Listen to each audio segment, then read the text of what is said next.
दोस्तों नमस्कार। सारांश के इस मंच पर आप सबका स्वागत है, वंदन है, अभिनंदन है। दोस्तों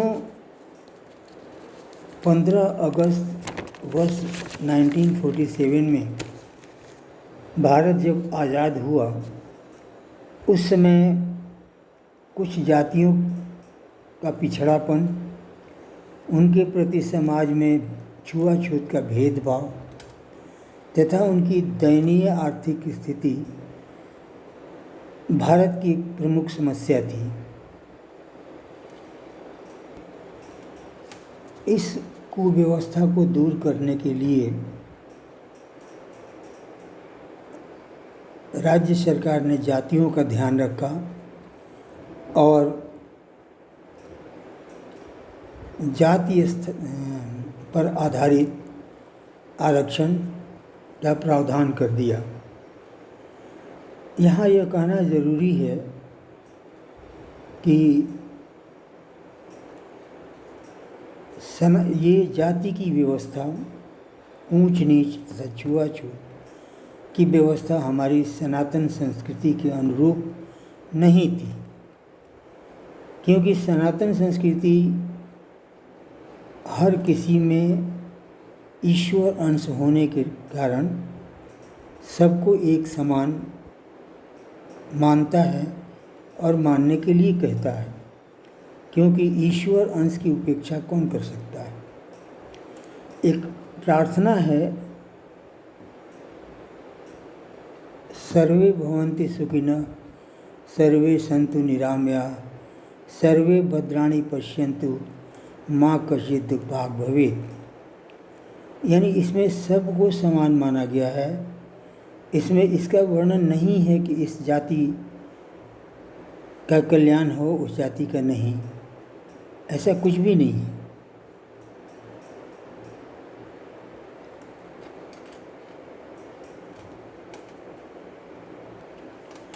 सभी मनुष्य समान थे तथा वृत्तियों के आधार पर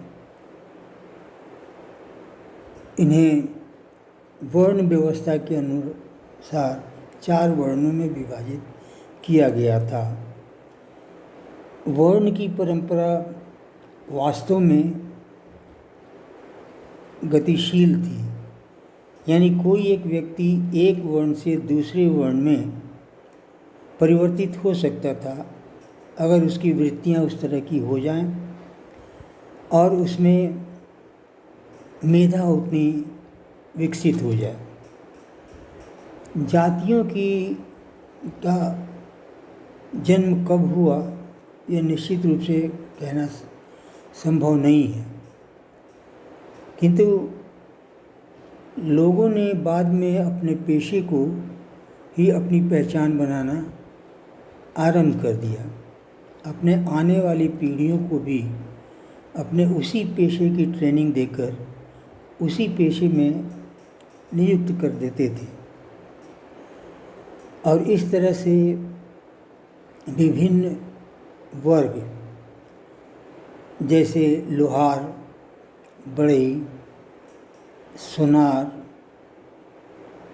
चमार, दुसाध, कोयरी, कुर्मी तथा अन्य कई जातियां अस्तित्व में आईं, किंतु हम सनातन धर्म में इनके प्रति किसी प्रकार के भेदभाव का कहीं कोई वर्णन नहीं था। भेदभाव होने का कारण बना अंग्रेजी हुकूमत। अंग्रेजी हुकूमत ने एक बार सर्वेक्षण कराया और सर्वेक्षण कराकर 300 जातियों की पहचान की तथा उन जातियों को क्रम संख्या के अनुसार सूचीबद्ध कर दिया। बाद में हुआ ये कि जातियों की क्रम संख्या यह बताती थी कि यह उच्च जाति है अथवा नीच जाति है। वर्ण की गतिशीलता का प्रमाण है कश्मीर का इतिहास, जिसमें कारकोट, उत्पल तथा लोहार राजवंश के शासन में सांस्कृतिक पुनर्जागरण का काल माना जाता है। यानी लोहार वैसे तो शूद्र वर्ण में आते हैं, किंतु वे राजा भी हो सकते थे। अब आइए हम लोग अपने निष्कर्ष की ओर बढ़ें। हमारा कहना है कि 75 वर्ष तक यह जातिगत आरक्षण लागू होने के बावजूद इसके बहुत सही परिणाम नहीं निकल रहे हैं। एक तरफ तो यह आरक्षण की व्यवस्था सही आदमी तक नहीं पहुंच रही है, दूसरी तरफ जो लोग इस आरक्षण का लाभ उठा चुके हैं वो बार बार पीढ़ी दर पीढ़ी इसका लाभ उठाते जा रहे हैं।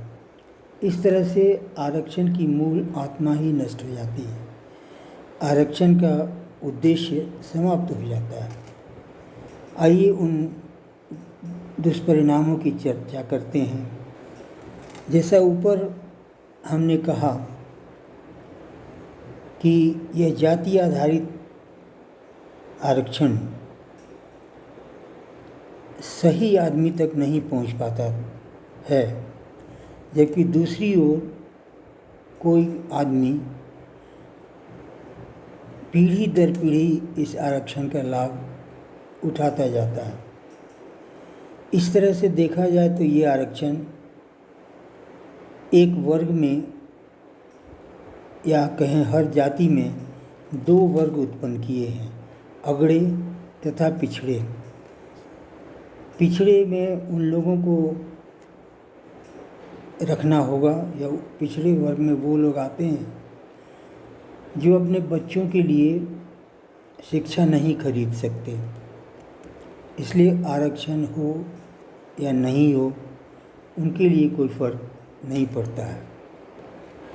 आरक्षण का दूसरा दुष्परिणाम है गुणवत्ता के अवमानक यानी सब स्टैंडर्ड तथा घटिया प्रकार का होना।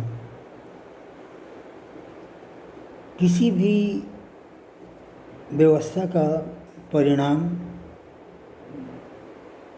सर्वोच्च साध्य अवस्था तक होना चाहिए, अर्थात जितना उत्तम से उत्तम क्वालिटी का परिणाम हो सके ऐसी व्यवस्था होनी चाहिए। और इस व्यवस्था को, इस उद्देश्य को यह जातिगत आरक्षण नष्ट करता है। तीसरा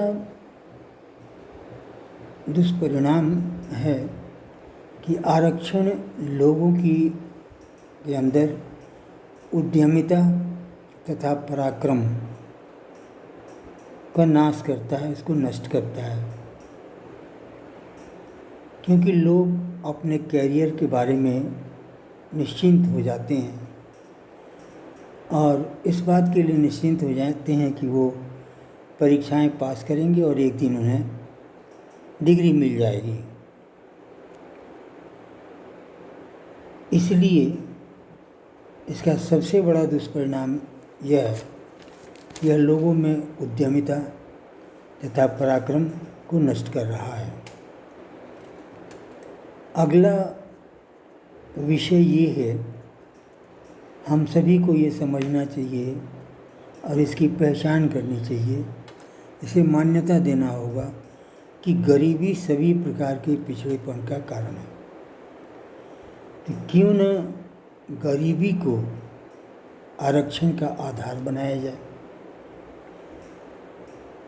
क्योंकि अब जाति को आधार नहीं बनाने का प्रश्न नहीं उठता, क्योंकि जाति आधारित आरक्षण 75 वर्षों तक रहा। अब इसे गरीबी आधारित बना देना उचित होगा।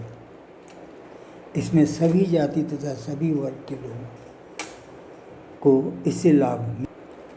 आज दुनिया प्रतिस्पर्धा पर आधारित है। जीवन के हर क्षेत्र में प्रतिस्पर्धा हो गई है, जिसमें कि सबसे अच्छा परफॉर्म करना या एक खास मानक तक अच्छा परफॉर्म करना ज़रूरी हो जाता है और जाति आधारित आरक्षण यह प्रस्तुत करने में सक्षम नहीं है।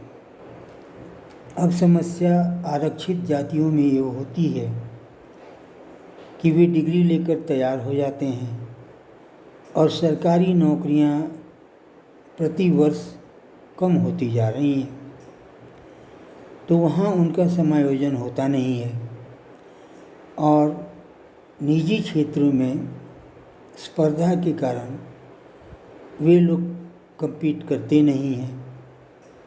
इसलिए अब इसमें भी बेरोज़गारी बढ़ने लगी है। अब हमें इस बात का अनुमान करना चाहिए, वी मस्ट अप्रिशिएट इट, कि आरक्षण जो लोग समाज में निम्न वर्ग में हैं उनको उच्च वर्ग के समान करने का एक साधन है और साधन अनंत काल के लिए नहीं होता, क्योंकि जैसा ऊपर बताया जा चुका है यह साधन ही लोगों को विकलांग भी बनाता है। इसलिए इसे अनंत काल के लिए नहीं दिया जाना चाहिए, बल्कि इसमें सुधार के बारे में सोचना अनिवार्य प्रतीत होता है। इसमें सबसे बड़ा परिवर्तन तो यह करना होगा कि इसे गरीबी पर आधारित आरक्षण व्यवस्था कर देना होगा, उसमें तब्दील कर देना होगा तथा सरकार एक निश्चित समय तक ये आरक्षण प्रदान करने का वर्ष निश्चित कर ले और उस तक अचानक नहीं पहुंच करके बल्कि प्रति वर्ष 1% या 2% इस जाति आधारित व्यवस्था आरक्षण की व्यवस्था को कम करते जाया जाए। यह आरक्षण की क्रमशः कम किए जाने का उपाय एक दिन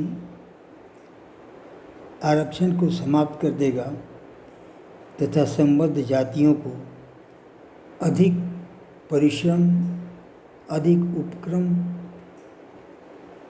करने को प्रेरित करेगा और उन्हें सीधे निजी क्षेत्रों में स्पर्धा में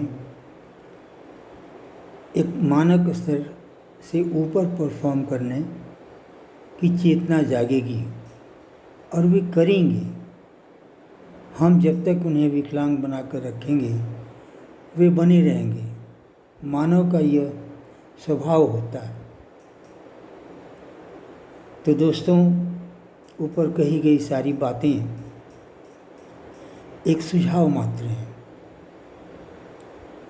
यदि आप इन बातों से सहमत नहीं हैं तो इस सभी कुछ का कहने का कोई मतलब नहीं है। यह पूरी तरह निष्प्रभाव एवं नष्ट हो जाता है।